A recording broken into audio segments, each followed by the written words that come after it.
Zach! Yo, I finally found a new chef. Hopefully, mas tatagal to kaysa sa dati natin. Meet Sugar Alvarez. Sugar Alvarez. Nice to meet you, Coach. May kilala rin ako isa pang Alvarez eh. Sayang lang yung taong yun. May potential sana, kaya lang tigas ng ulo, di marunong makinig. Baka kilala mo, Byron Alvarez? Pero lahat ng kilala kong Alvarez palaban. Kayang-kaya ko nga yung ginagawa niyo eh. Dali lang yun, ginagawa ko yun sa bukid eh. It's funny. I like you.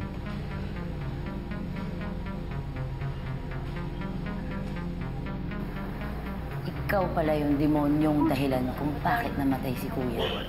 200 pa. Okay. Habang wala ka pa sa impyerno, dadalhin muna kita sa kulungan. Sarap ka ba? Ha? Sarap ka ba magluto? What's your specialty?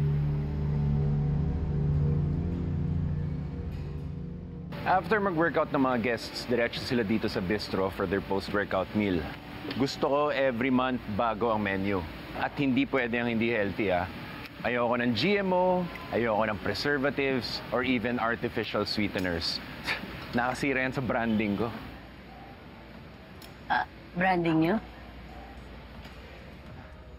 Healthy and all-natural fitness program for optimum performance. Ano, wala ko ang sinasabi sa mga tinuturuan ko eh. Kung gusto nyo maging kagaya ko, dalawa lang ang kailangan nyo. Discipline and dedication. Steroids. Steroids.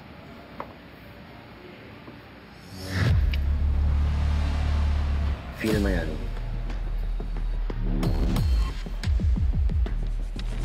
It's all natural. Steroids are for losers.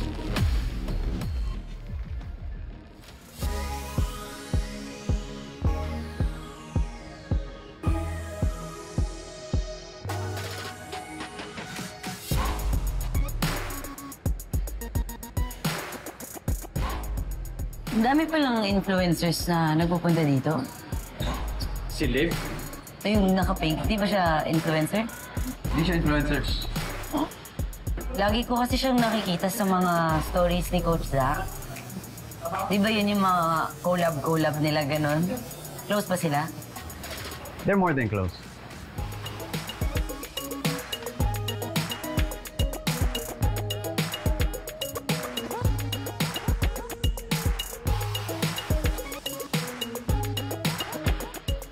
Sino yung mga kasama niya? Yung naka-white, that's A. She may look like an angel, but she definitely ain't one. Tapos yung naka-yellow ribbon, that's Yana.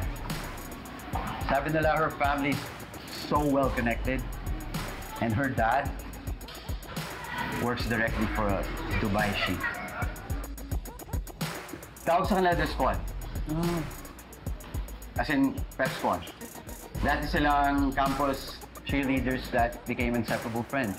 Parang perfectly balanced na pyramid na hindi bumabagsak.